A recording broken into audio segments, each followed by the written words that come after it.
پشاور میں ہونے والے بم دھماکے کے بارے میں آپ کو اپڈیٹ کرتا چلوں۔ نماز ظہر کے وقت ایک نمازیوں کی صف میں ایک دہشت گرد گھس آیا تھا جو پہلی صف میں کھڑا تھا اور اس نے خود کو بلاسٹ کر لیا تھا، اور اس صورت میں بے شمار لوگ جو ہیں وہ شدید زخمی ہو گئے تھے۔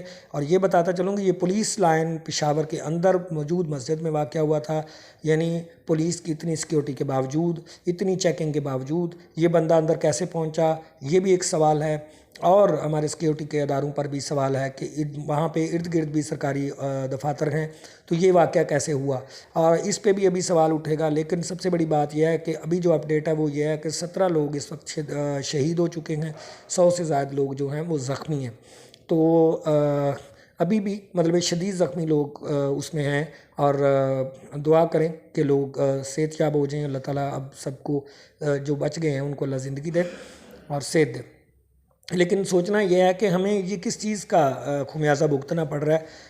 یہ سیدھی بات ہے، جو افغانستان میں جنگ امریکہ اپنی ہارا ہے اس کا بدلہ اب اس نے لینا شروع کیا ہے۔ اپنے تیار کردہ بندے وہاں سے افغانستان کی سائڈ سے ان ہو رہے ہیں۔ اس میں کون کون شامل ہے؟ پیچھے انڈیا بھی شامل ہو سکتا ہے، امریکہ تو صاف نظر آ رہا ہے۔